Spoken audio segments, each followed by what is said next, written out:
രാവിലെ തന്നെ യായുവിന്റെ സൗണ്ട് കേട്ടാ ഞാൻ എണീക്കുന്നത്. എണീറ്റ് നോക്കിയപ്പോഴത്തേക്കിനും അമ്മ അവിടെ കിടപ്പുണ്ട്. യായു അമ്മയുടെ ദേഹത്തൂടെ എല്ലാം കയറി അങ്ങോട്ടും ഇങ്ങോട്ടും പെരളി കളിച്ച് നടപ്പുണ്ടേ.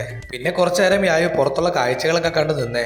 അകത്തുനിന്ന് നോക്കുമ്പോൾ നല്ല ക്ലിയർ ആണ്. ക്യാമറയിൽ എത്ര ക്ലിയർ അല്ലെങ്കിലും പശു ആടും ഒക്കെ മെയ്യുന്ന നല്ല നല്ല സീനറീസ് നമുക്ക് കാണാൻ പറ്റും കേട്ടോ. അത് കണ്ട് മടുത്ത് കഴിഞ്ഞപ്പോഴത്തേനും പുള്ളി വീണ്ടും ഫോണൊക്കെ എടുക്കാൻ പറഞ്ഞു. ഫോൺ എടുത്തു കൊടുത്തപ്പോഴത്തേനും യായു പാട്ടൊക്കെ കണ്ട് കുറച്ചു നേരം എന്റർടൈൻ ചെയ്തിരുന്നേ. ഇപ്പോൾ ഏതാണ്ട് ഗുജറാത്തിലെ വഡോദരയൊക്കെ നമ്മൾ കഴിഞ്ഞു കേട്ടോ. അതിന്റെ എല്ലാ ഇടയ്ക്ക് പുള്ളിക്ക് വേണ്ട സ്നാക്സ് ഒക്കെ ചോദിച്ച് മേടിച്ച് കഴിക്കുന്നുണ്ട് കേട്ടോ. ഉച്ചയ്ക്ക് അണ്ട ബിരിയാണിയും ചിക്കൻ ബിരിയാണിയും എല്ലാം വന്നെങ്കിലും ഞങ്ങളൊരു ഖാന കേട്ടോ മേടിച്ച്. അതിനകത്ത് ചപ്പാത്തി റൈസും കുറച്ച് കറികളും കാര്യങ്ങളും ഒക്കെ ആയിരുന്നേ. ജസ്റ്റ് ഓക്കെ എന്ന് വേണമെങ്കിൽ പറയാം. ഞങ്ങളുടെ ഓപ്പോസിറ്റ് ഇരിക്കുന്ന ഒരു ഹിന്ദി ഫാമിലിയാണ്. അവർ രാമേശ്വരം ധനുഷ്കോടിയൊക്കെ പോയതാ. അവിടെ നിന്നോ നേർച്ചയുടെ ഭാഗമായിട്ട് അവർക്കിട്ട് ആരോ വിറ്റിയത് കൊടുത്തുവിട്ട വാള ഇത്. അവർ ദൈവതുല്യമായിട്ട് ഈ വാളൊക്കെ കൊണ്ടുപോകുന്നുണ്ട് കേട്ടോ. ഇടയ്ക്കിടയ്ക്ക് എടുത്ത് വാളെടുത്ത് വെച്ച് എല്ലാവരും കൂടെ പ്രാർത്ഥിക്കുന്നുണ്ട്. അതിനിടയിൽ അതുവഴി ഫുഡ് കൊണ്ടുവരുന്നത് ഞങ്ങളുടെ അടുത്ത് വന്നപ്പോഴത്തേക്കിനും ബിരിയാണി എല്ലാം കൂടെ മറിച്ച് താഴെ ഇട്ടു. അതുവഴി പോകുന്നവരെല്ലാം കരുതി ഞങ്ങൾ മറിച്ച് താഴെ ഇട്ട ബിരിയാണിയാന്ന് കേട്ടോ. അതുകൊണ്ടൊരു സേഫ്റ്റിക്ക് വീഡിയോ എടുത്ത് വെച്ചാൽ. ഇത് ഗൗരവ് ബ്രോ, ആള് വെസ്റ്റ് ബംഗാളുകാരനാണ്. പഠിക്കുന്ന ഡൽഹിയിലാണ്. ഹോട്ടൽ മാനേജ്മെന്റാണ് പഠിക്കുന്നത്. അതുകൊണ്ടാണ് കൂടുതലും പരിചയപ്പെടാനുള്ള ഇടയുണ്ടായത്. BHM ആള് പഠിക്കുന്നത്. ഡൽഹി വരെ ഞങ്ങൾക്ക് കമ്പനിയൊക്കെ തന്ന് എവിടുന്ന് ഓട്ടോ പിടിക്കണം, റൂം എടുക്കണം എന്നൊക്കെ പറഞ്ഞു തന്നെ കുറച്ചൊക്കെ മനസ്സിലായുള്ളൂ. അവസാനം ഗൗരവിനോട് യാത്രയും പറഞ്ഞ് ഞങ്ങൾ പോയി സ്റ്റേഷൻ്റെ പുറത്തേക്ക് പോയേ.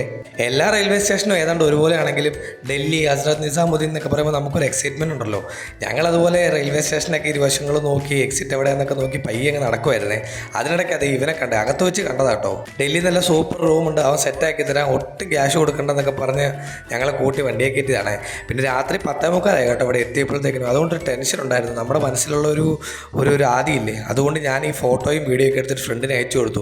ഒരു അരമണിക്കൂർ കഴിയുമ്പോൾ ഞാൻ വിളിച്ചില്ലെങ്കിൽ ഈ ഓട്ടോക്കാരൻ്റെ പേര് നമ്പറൊക്കെ വെച്ച് കേരളത്തിലൊരു കംപ്ലൈൻറ്റ് ഫയൽ ചെയ്തേക്കണം എന്നൊക്കെ പറഞ്ഞ് ഞാൻ കൊടുത്തേ. പോകുന്ന വഴിക്ക് ഇന്ത്യ ഗേറ്റൊക്കെ നല്ല ലൈറ്റ് ഇട്ടൊക്കെ കണ്ടു കേട്ടോ. ഇന്ത്യ ഗേറ്റിൻ്റെ നേരെ ഓപ്പോസിറ്റ് തന്നെയാണ് രാഷ്ട്രപതി ഭവൻ ഉള്ളത്.